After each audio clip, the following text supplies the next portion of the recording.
An Illuminaughtii person has made a video entitled, "What You Need to Know About Maps."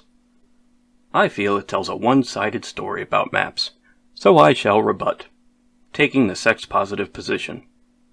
You'll see a few examples and most of the classical arguments for both sides. We'll have a heartfelt teaching moment, and we'll have an all-around good time for the whole family. Alright, start us off.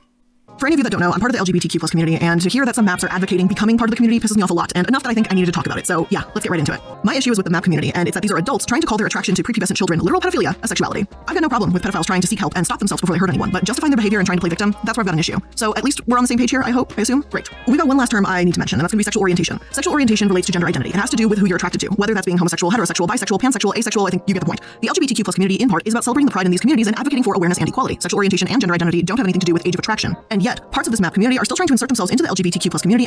When you say you're a part of the LGBTQ+ community and aren't excited about maps, what I'm hearing is that you're a member of an exclusive group and would like to gatekeep. Shame on you. Pride was once about acceptance for a marginalized group.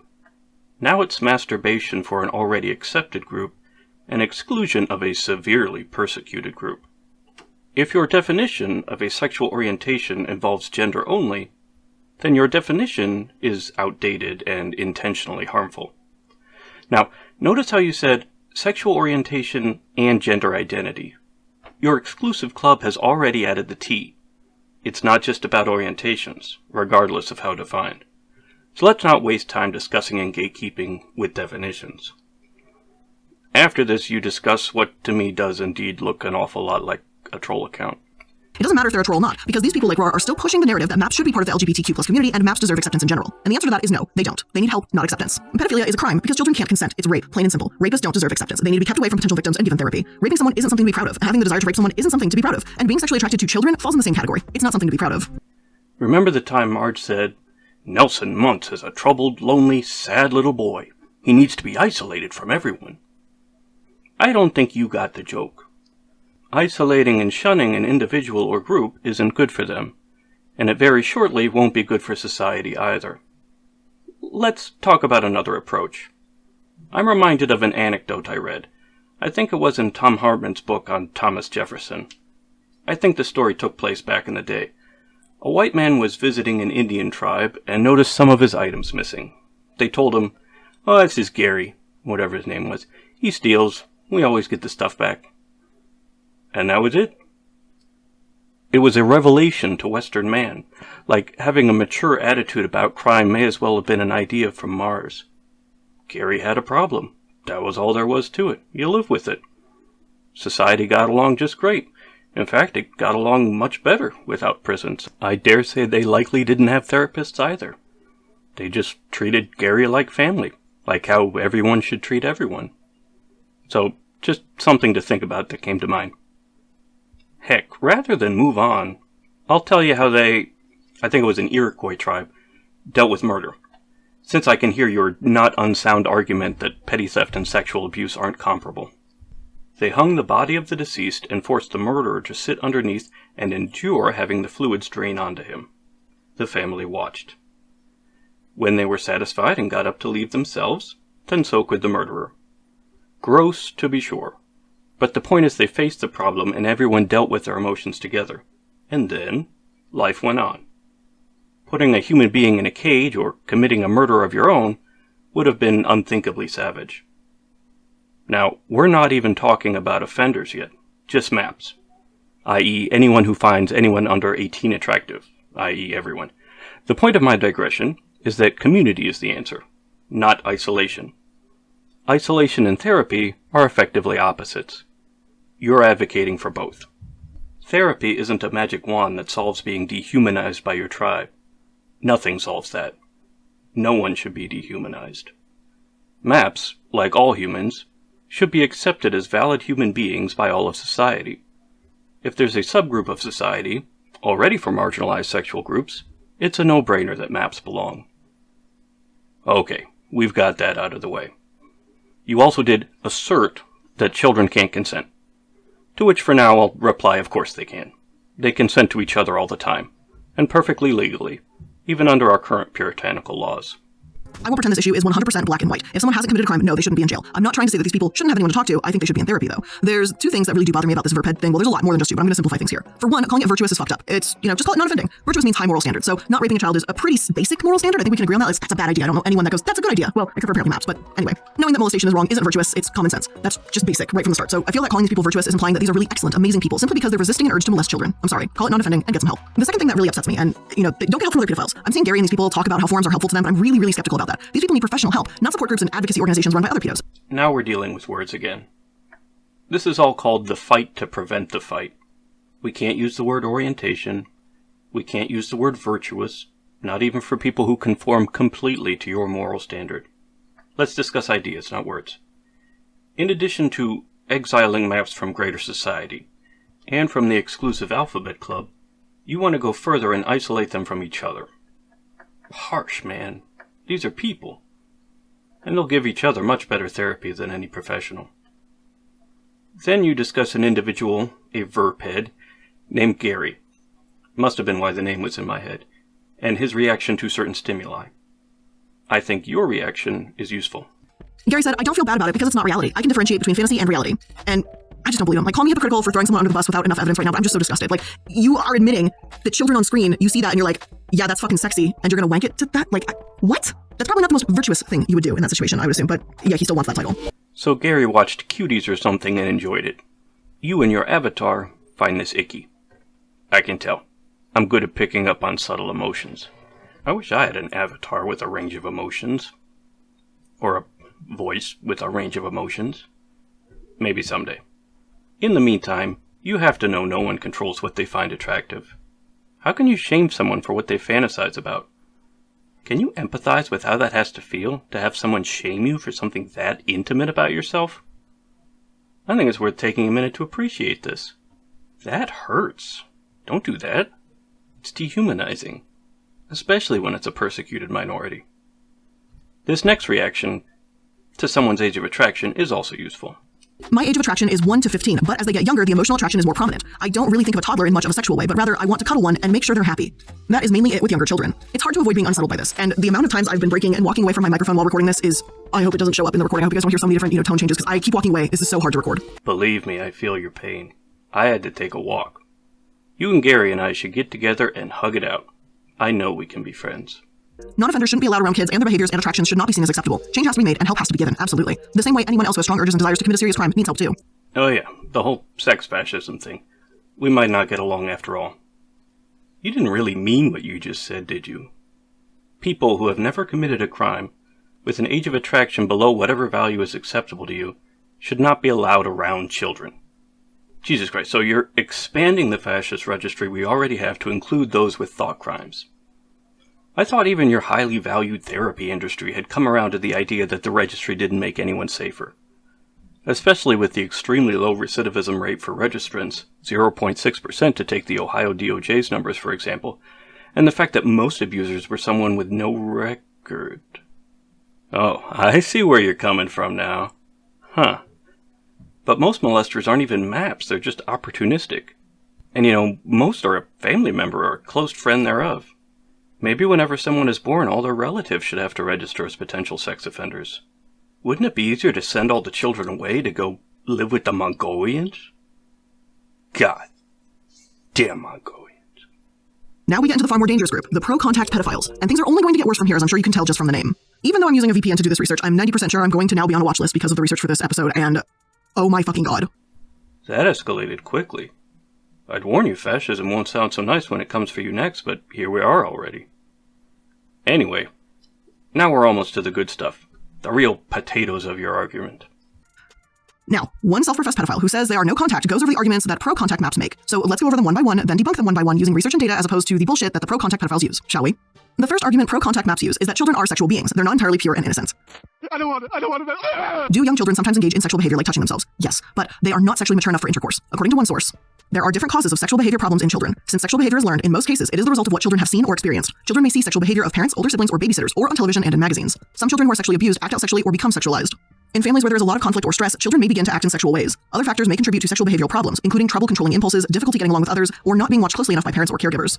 Children can't consent, not just because it's against the law. Numerous studies show that adults only exploit children's vulnerability and lack of power when this happens, and children are not able to understand and interpret the sexual nature of these actions. One article states, several models have been developed in an attempt to explain the adverse and negative impact of CSA, child sexual abuse. It's also worth noting here, physical harm doesn't have to be done to constitute abuse, just saying. Among the most established conceptual frameworks on the impact of CSA is the 4-factor traumagenics model. This model suggests that CSA alters a child's cognitive and emotional orientation to the world, and it causes trauma by distorting their self-concept and affective capacities. This model underscores the issues of trust and intimacy that are particularly pronounced among victims of CSA. The unique nature of CSA as a form of maltreatment is highlighted by the 4 trauma-causing factors that victims may experience, which are traumatic sexualization, betrayal, powerlessness, and stigmatization. Traumatic sexualization refers to the sexuality of the victims that is shaped and distorted by the sexual abuse. Betrayal is the loss of trust in the perpetrator who shattered the relationship and in other adults who are perceived as not having protected the child from being abused in the first place, or not supported her upon disclosure. Powerlessness is experienced through power issues at play in CSA, where victims are unable to alter the situation despite feelings of threat or harm and the violation of their personal space. Stigmatization is the incorporation of perceptions reinforced by the perpetrator's manipulative discourse or by dominant social negative attitudes towards victims, of being bad or deserving and responsible for the abuse.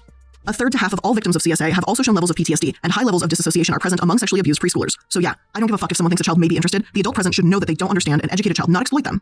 A significant number of mental health and behavioral disturbances have also been linked to CSA, and victims are more prone to abusing substances, engaging in self-harm behaviors, and attempting or committing suicide. So, to pro-contact maps, how can you justify that? If kids are such sexual creatures, why does research prove that kids are not sexually mature enough to be engaging in these activities at a young age? Number 1. Children are sexual beings. Check. Undeniably. For teenagers, first. Duh. For the younger, also equally. Duh. There's a reason we have the phrase playing doctor in our lexicon. Social pseudoscientists can try to spread the myth that children are only sexual if they've witnessed something first, but we know the discipline's track record on marginalized sexualities. It's not an authoritative source. I would have to accuse you of gaslighting if you're trying to convince me that I was the first 8-year-old to discover sexual thoughts, or that I had the ability to do anything physical about them. This 4-factor traumagenics model sounds like a Triceratops-level pile of shit. So, CSA alters how a child thinks of themselves in relation to the world. I agree. That sounds likely. But I'm guessing the model defines abuse somewhat more liberally than I would. Rape could traumatize someone and alter their self-perception. Consensual sexual acts or play, not so much. Is there evidence to support this model?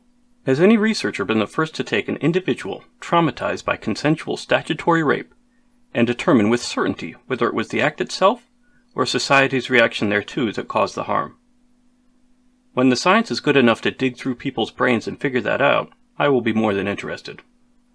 Until then, we'll have to go with any number of counterexamples of people who started relationships as a minor and went on to live lives as healthy as anyone else's. I mean, we know it can be done.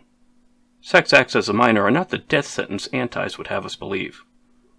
Back to the 4 factors that cause trauma. Traumatic sexual abuse causes trauma. Okay. Their logic is airtight on the first one, so I'll concede that. But betrayal and powerlessness? How do those play into consensual sex with a teenager, or consensual sexual play with someone younger? Serious question. How about being arrested as the older party? There's the betrayal and powerlessness. There's no getting through that trauma without some scars. But just like pro-lifers only care about people before they're born, you really don't care about people after they're 18. If I might peddle some of my own personal philosophy, everyone's a child. Go easy on them. Now, stigmatization. There we have a winner. A sex-negative society will seriously fuck people up. And 1/3 to half of victims of CSA show some PTSD and are more likely to run into substance abuse problems or suicidal depression. Yeah, again, abuse in quotes. And data like that always run into a little bit of a sampling error. Consensual relationships where the adult isn't arrested aren't included. So yeah, that's how I, as a pro-contact MAP advocate, can justify that. Another argument made by these pro-contact pedophiles is that sex feels good, therefore children have the human right to enjoy sex. Their third argument is just straight up kids can consent because they can say no if they don't like it. And the fourth is there is no inherent harm in sex. Please re-review my previous response, okay? There's no inherent harm in consensual sex between 2 consenting parties, perhaps, but not kids, because kids cannot consent. If there's no harm in sex with kids, then why is the risk of PTSD so much higher? Why does the data go against that? I'd really love to see an excuse for that one. Number 2. Yes, sex is/should be a human right. We don't deny that to minors all the time, only when there's an age gap for some reason. I'm glad you didn't disagree on this one. Also, our incel viewers can rejoice. Number 3. Kids are indeed quite capable of saying no. Agreed.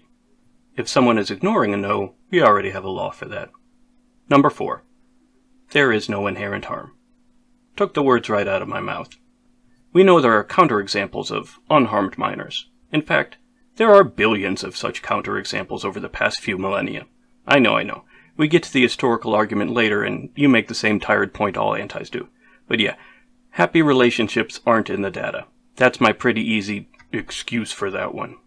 A fifth argument by pro-contact pedos is that consent is an arbitrary line and there's no one logical age. People should find their own line individually. So how about no? No, God! No, God, please, no! No! No!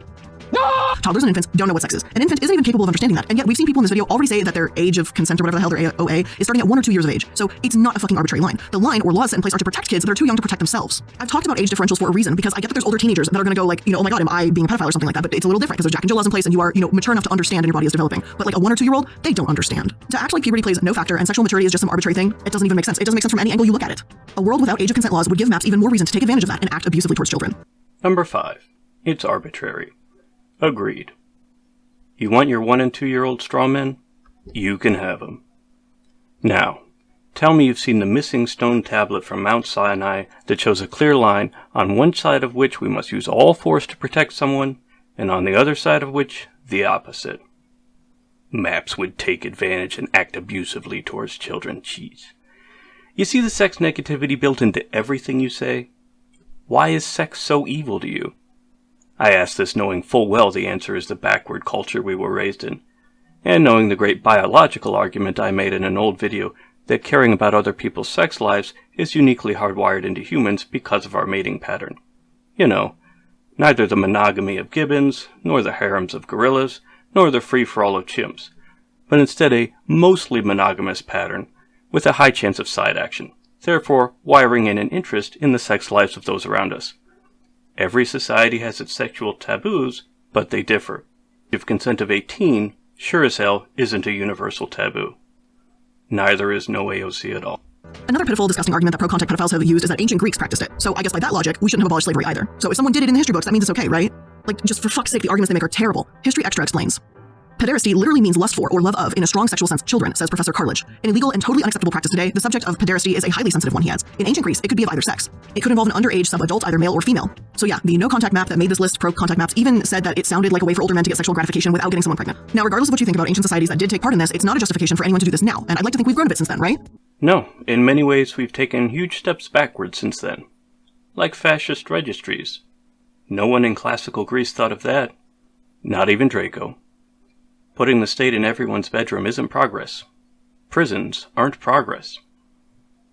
The argument isn't that it happened before, therefore it's okay.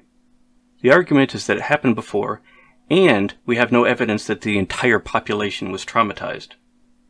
Very few slaves throughout history would tell you that they got a great deal, and that they are just as happy on their side of the arrangement as their master is on theirs. But billions of people throughout history, obviously not just classical Greeks, we're talking the norm across all pre-20th century societies in every corner of the planet, would tell you, yeah, that's normal and healthy. What's wrong with you? Of course, there's a few more bullshit arguments like, well, what if I wanted sex with an adult when I was a kid, or pedophiles aren't monsters and society and laws are going to protect the child anyway. None of those are reasons to take advantage of a child's vulnerability and sexual immaturity. If pedophiles don't want to be seen as monsters, then get professional help, try to overcome it, and stop with the bullshit pro-contact arguments. But this weird map pride attitude I'm seeing is just the next level of sickening. Take advantage of a child's vulnerability? You didn't make an argument. And I won't let that go because I was a sexually aware minor myself. I will take the opportunity to point out that given the current witch hunt, the adult is far more vulnerable. Now, let's talk more about these adult-attracted minors. So fucking disturbing seeing kids with AAM on their profile. Some profiles say AAM or map ally, but then they also say minors cannot consent, so like, which is it? I guess they're a young person only willing to talk with no contact maps, but to see a minor putting themselves in this position willingly makes me sick. Maps welcome and like DMs open, like, gross. But I don't blame these young teens or kiddos, I blame the community of maps that have made them believe it's a perfectly acceptable thing. Like, this is not acceptable, get some help. Well, isn't that interesting? You blame a community for putting ideas into their heads. See how it's all subjective?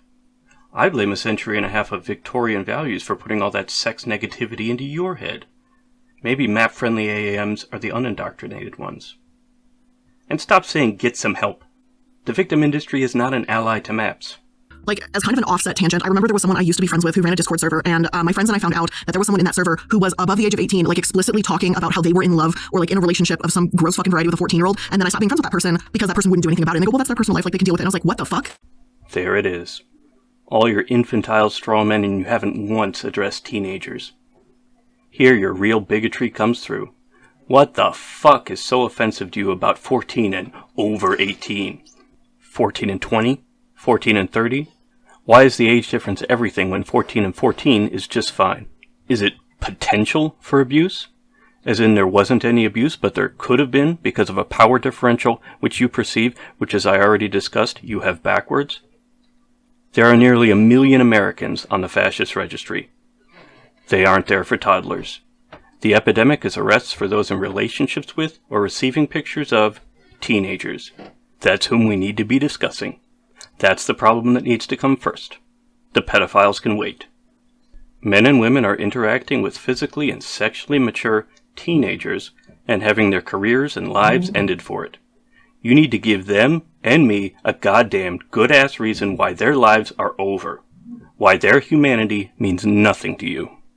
I get the need for support, I really do. This virtuous pedophile community says they've got a gigantic suicide rate, so yes, there's clearly a need for help and support among these people. But even if they say their community is saving lives, I feel like it's also validating pedophiles as opposed to pushing them to seek professional help. Some of these virtuous pedophiles say they're too scared to seek professional help because they're worried a therapist is going to report them. The thing is, if a kid is in danger, then they deserve to be reported. They deserve to go to prison if they abuse a child. I really don't care what happens then. Yeah, we know. You don't care. You've dehumanized them. If a 20-year-old receives a picture from a 14-year-old, it's abuse. And that's not a human being to you anymore. You who are so virtuous. But if these maps and no-contact predators are talking about wanting actual real help, then they need to seek it out. No more of this acceptance bullshit. I don't accept the map community as a sexual orientation. I don't accept it as something to be embraced. I don't accept it as something that needs to be encouraged or supported. That's all there is to it. What really makes me sick to my stomach too is how Gary justifies his virtuous pedophile club as being able to stop pedophiles. The proactive article reads, last year Gary, got a call from a man who said he was sexually abusing his 6-year-old daughter. The man had just won sole custody from the girl's drug-addicted mother. When the girl would get out of the shower, the man said they would engage in what Gary described as mutual masturbation. Gary says that through their phone calls, which happened 3 times a week at first, the man recognized the shower issue and decided to have his daughter bathe in the morning so she was off at school before temptation struck. That worked, he said, explaining that the man claims he is no longer molesting the girl. And I don't care if you're like, oh my god, he's cured, it worked. He literally molested a girl and admitted to it. A rapist does not get to say, hey, I stopped raping people, so I shouldn't go to prison for the rapes I did commit. Or a murderer going, well, I stopped murdering, so I really shouldn't be held responsible anymore. That is not how it works. That man was sexually abusing his daughter. He absolutely, without a doubt, should be in prison for it. Even if he recognized the shower issue, does that mean he's not going to find an opportunity again later? Gary's mindset here is horrific, and in my eyes, proves why this virtuous pedophile club is only protecting pedophiles, even those that aren't so damn virtuous. This poor young girl, this 6-year-old girl, might remember this later in her years if she doesn't now. And what would her dad say to her then? Oh, it's okay that I molested you. I stopped. No, a crime is a crime. Look how enthused you are about your prison-industrial complex. I guess that's the answer, folks. Lock 'em up and throw away the key. We've got a lot of bloodlust to satisfy. Or we could talk about what's best for the man and the girl. Neither party benefits from anyone going to prison. CCA benefits. Geo Group benefits. Bloodthirsty antis benefit, but neither involved party. The girl benefits from having her father, not from you ripping apart their family because sex bad. The guy did a bad thing, a thing that has the potential to permanently hurt any functional relationship with his daughter. The relationship must be repaired. That's where the damage is. That's what's at stake. 2.25 million Americans live in cages. Cages aren't the answer. Join me, and let's work toward abolishing them. Okay. And yada yada closing remarks. This was fun. This was a lot of fun.